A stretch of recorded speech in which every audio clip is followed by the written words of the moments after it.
वो आपके बयान, नेताओं के बयान याद दिला रहे थे। कांग्रेस के नेता हमेशा झूठ बोलते हैं, और वो जब भी राहुल गांधी को ले लीजिए, प्रियंका वाड्रा को ले लीजिए, अजय राय की गलत बयानी रही हो, या इमरान मसूद ने माननीय प्रधानमंत्री जी को क्या कहा, ये लोकतंत्र की भाषा नहीं है, ये गुंडों की भाषा है। और उत्तर प्रदेश इन गुंडों की भाषा को सदैव कुचलता रहा है, रौंदता रहा है, आगे भी रौंदेगा। उत्तर प्रदेश इन भाषाओं को बर्दाश्त नहीं करेगा।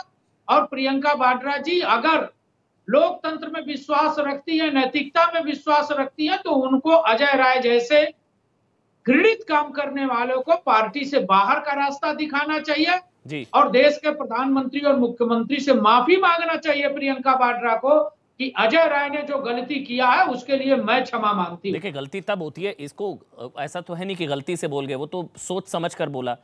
और मुझे नहीं पता, नंबर बढ़ाने के लिए होता है कि मोदी को गाली देंगे तो वहां से ताली मिलती है, कहीं से ताली मिलती होगी। अब कुछ ऐसा तो होता नहीं है कि बिना गो अहेड के इस तरह का स्टेटमेंट दिया जा सकता है। शुभराष्ट्र, पहले मैं आपके पास आ रहा हूं, फिर हर्षवर्धन जी और अभिषेक में आपके पास आऊंगा।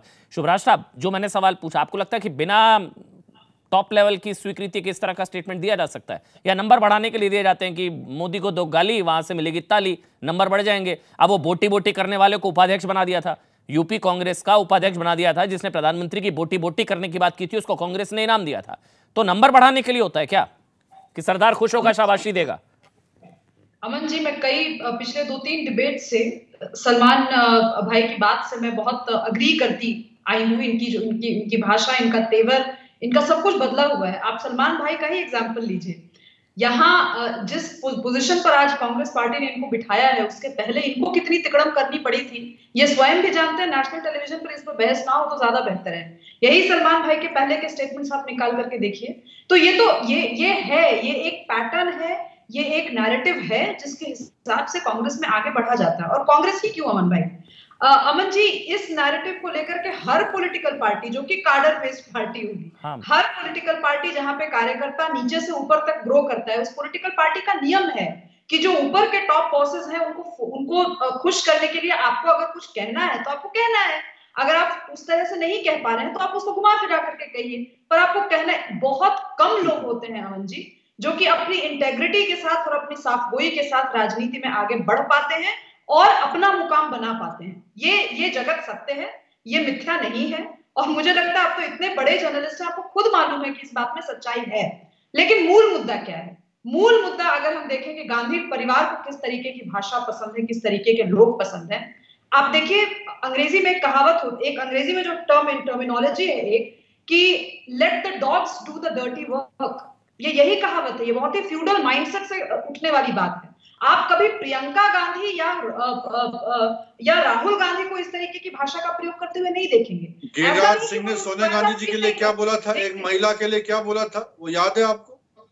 प्राइम मिनिस्टर ऑफ इंडिया ने मनमोहन सिंह जी को कहा था कि ये रेनकोट पहन के नहाते हैं, क्या उस लैंग्वेज का जिक्र करेंगे? नहीं, वो कह रही हैं सभी धमकीबाज गालीबाजों के खिलाफ बोल रही हैं, वो सभी गालीबाजों के खिलाफ बोल रही हैं। आप सुनिए ना सलमान भाई, एक एक करके बोलेंगे। वो सभी वो कल्चर के खिलाफ बोल रही हैं, किसी पार्टी के खिलाफ नहीं बोल रही हैं, वो सभी गालीबाजों के खिलाफ बोल रही हैं। शुभराष्ट्र, आप थोड़ा संयत होकर के सुनिए तो आपको पता चलेगा कि मैंने कुछ भी कहा है तो पार्टिजान होकर के मैं नहीं कह रही हूँ। मैं जो बात है खरी बात कह रही हूँ। इससे सारी पार्टियों को दुख लगता हो लगे। मुझे जो जिस डिबेट में जिस हैसियत से बुलाया गया, मैं उसी हैसियत से बात कर रही हूँ।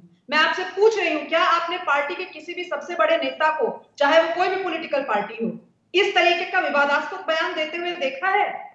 ये बयान वो तब देते हैं जब वो बड़े नहीं बने होते। बड़े बनने के बाद औदात्यपूर्ण रवैया अपना लेना ये कोई बहुत बड़ी बात नहीं है, ये नियम है, ये 101 है पॉलिटिक्स का। आप औदात्यपूर्ण तब होंगे जब आप अटल बिहारी वाजपेयी होंगे कि आपके मुंह से कभी ऐसा शब्द ना निकले अपने विरोधियों के प्रति, आपके मुंह से कभी ऐसा शब्द ना निकले किसी विषम परिस्थिति के प्रति। तब नहीं कि जब आपको पार्टी ने स्पोक्स पर्सन बना दिया, जब आपको पार्टी ने एक बहुत बड़ा पद दे दिया, उसके बाद तो सभी औदात्यपूर्ण हो जाते हैं। जब आपके पास पोजीशन हो और पैसा हो तो किस व्यक्ति के चेहरे पर मुस्कान नहीं रहेगी? तो आप बात समझिए कि मैं क्या कह रही हूँ। ये जो कांग्रेस पार्टी का जो ये कल्चर आज दिखा है, आज जिस तरीके से बात, ये किसी नॉर्मल व्यक्ति के लिए बात नहीं की गई है। मैं नॉर्मल इसलिए कह रही हूँ, कॉन्स्टिट्यूशनल मर्यादा का ध्यान रखते हुए कह रही हूँ। ये बात एक सिटिंग चीफ मिनिस्टर के लिए कही गई है, ये बात एक सिटिंग प्राइम मिनिस्टर के लिए कही गई है। और ये वो लोग हैं जो कि तानाशाही से आगे नहीं आए, इनको इसी बैलेट पेपर पे हम जैसे लोगों ने वोट करके जिताया। इंपॉर्टेंट ये होता है मेरे ख्याल से कि पार्टियां कार्रवाई नहीं करती है तो एक तरीके से मौन स्वीकृति होती है। हर्षवर्धन त्रिपाठी जी, होता यह है कि जब इस तरह की स्टेटमेंट आती है तो ये कहा जाता है भी निजी बयान है, पार्टी का कोई लेना देना नहीं है।